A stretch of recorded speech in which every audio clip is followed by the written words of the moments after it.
Welcome back to my channel, friends. This is RevBTB, and this is where I do it. I'm here in my kitchen, and guess what we're going to do? We're going to make some homemade meatloaf in muffin tins. That makes them serving size, means everybody gets a crispy top, and it means everybody gets the same amount, and nobody complains that this guy got more than that guy. So let's get into it.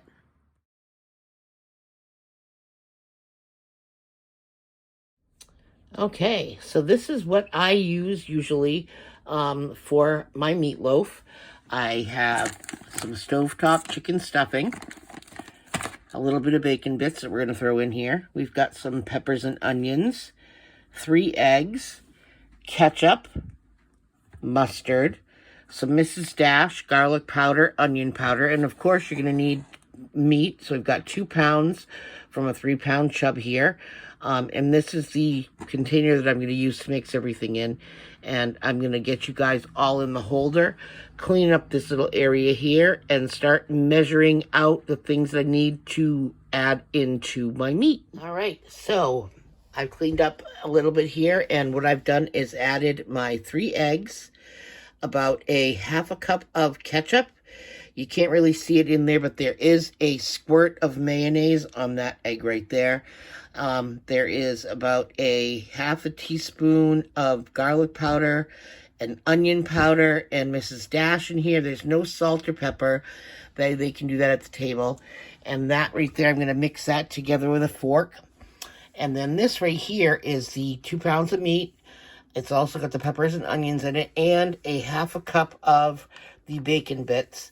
And then I've opened up my chicken stuffing here. What I'm going to do is I'm going to stir this up, and I'm going to add that to my meat mixture here. And I'm going to put you guys in the phone holder for that little bit so that you guys can see how that's done once I get everything mixed together. I'm going to mix the wet in with this first. First, I'm going to mix all that together. Then I'll add this mix in with that mix, and then I'll add the stuffing at the end of the mixing process. So I'm going to get you guys in the holder, and we'll get to that process. All right, you guys are all set up to watch me mix. First, I'm going to obviously just mix this stuff up here. Get this stuff mixed together, and then I'll get my hands. I may use my fancy schmancy Dollar Tree meat masher tool to do this meatloaf rather than get my hands in there. Although I'm going to have to put my hands in it anyway to get those things. I've actually already prepped up my muffin tin trays as well. I usually can get about probably 15 to 18 mini meatloafs out of this, because I usually do them in the pan, and my kids love this stuff, leftovers. So basically that's, why I cook extra. So I got my, whoop, I'm gonna make a mess. Let's try this. I might just want to do it with my hands, guys. I don't see the need to do this. I've already made a mess of it. I'm going to do it with my hands. So, yes, I'm just going to wash them up here. Not that I haven't washed them already, but yes, I put my hands right in it. And I go to town. So I'm going to do that. And then I'll come back with you guys after I get all this incorporated.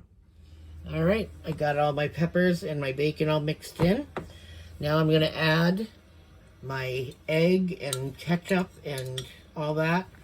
I sometimes just take and swipe it. You see how I do that? I don't have to worry about using a spatula or anything. I just use the meat. Now I'm going to incorporate all of this wet ingredient into this burger mixture.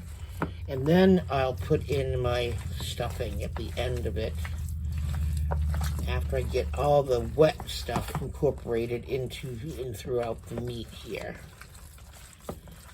Now the reason I've got tinfoil on those muffin tins is because I can't fit both of my muffin tins on the rack together with a pan underneath it, and I don't want any of the oil from the burger, like the fat that might come up through to boil over into my oven. Here we go with the stuffing. With that already. Now remind you that I'm doing it because of the spices and stuff in here too. Is going to add a depth of flavor.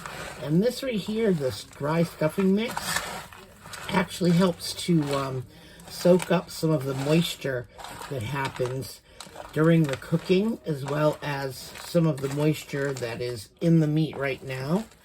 But that means that it just is going to taste so much better in the end. And I don't have, you really don't taste the chicken flavor, but it's got all the right spices. So why not use the chicken flavoring, even though it's got chicken bouillon, I'm sure, in the flavoring. But you could probably use a pork stuffing or the cornbread stuffing if you prefer. I just always use the regular chicken stuffing because we know how that tastes. So now that we've got that all incorporated, I'll bring my muffin tin over here so you can see what I do here. Now, I fill up the big one first, and I try to make each one equal. So I'm not gonna overfill it yet, and I don't grease the tin because I don't need to. So you just kind of eyeball it and stick it in the holes here. Pat it down so that it kind of compacts a little bit. And I don't do all the end, you know, like the beginning. I don't compact too much at the beginning because I may have to remove some from one little muffin area to put in with another one, just to stretch it out to make that one even one. You know, there's always going to be one that's going to be like a midget.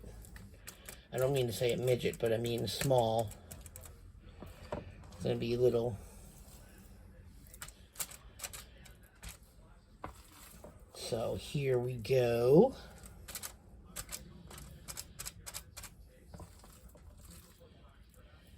And looks like we may get 18 out of this batch.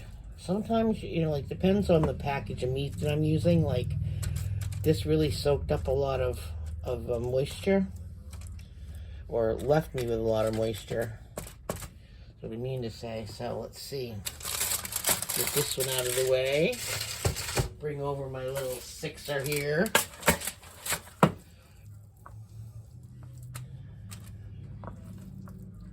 See how many we can get out of this. We'll just put some in every bin here and try to figure it out as we go along. We may have to steal from Peter to pay Paul here with this last one. That's all right, as long as they're all even. No one is going to complain because it'll all be the same. Because legit, we'll have people fighting over who gets the biggest one if we don't take care of it. So that's what I'm going to do. I'm going to even these up. I've got my oven on at 400, and I'm going to cook them until they get done. But what I'm going to do is I'm going to spread the tops with some ketchup before I put them in the oven. And you can put barbecue sauce on here. I don't put cheese in it at all. You can do with what you will with your meatloaf recipe, but this is just showing you how to make it in a muffin tin because it's serving size. So really, that's what I was just trying to show you, is that you can make meatloaf in muffin tins. But anyway, so I'm going to finish up making these little muffins here, these meatloaf muffins, and get them in the oven and get them cooking. All right. This right here is the meatloaf. Woo, woo, woo, woo. All right, so this right here is what we got right now for the meatloaf. I've taken them out because my side dish, it has to bake for 25 minutes at 450, and I didn't want to have these over bake. So I've taken these out a little bit before I think they're done. They need a little bit more browning on the top, but this is what the ketchup on the top looks like. There goes my beeping oven so that I can put in my scalloped potatoes. So this is what we're going to have with scalloped potatoes tonight, and we're doing glazed carrots. But I'll put these back in the oven for about 10 more minutes once the scalloped potatoes are done and they need to sit. All right, so this is what they look like coming out of the oven. Like I said, I put them back in after the scalloped potatoes were done just to warm them up a little bit while those are setting. So we have our scalloped potatoes, and I added onions to that. Then we have our meatloaf here, which of course is all done. And this is what the whole plate looks like. So here's the scalloped potatoes, 2 meatloaf muffins, some of the glazed carrots, a roll, some cranberry sauce, applesauce, and cottage cheese. And that right there is just the honey brown sugar glazed carrots. People make them all the time. Obviously regular old canned jellied cranberry sauce. So there it is. Delicious, yummy. And that is how RevBTB does it.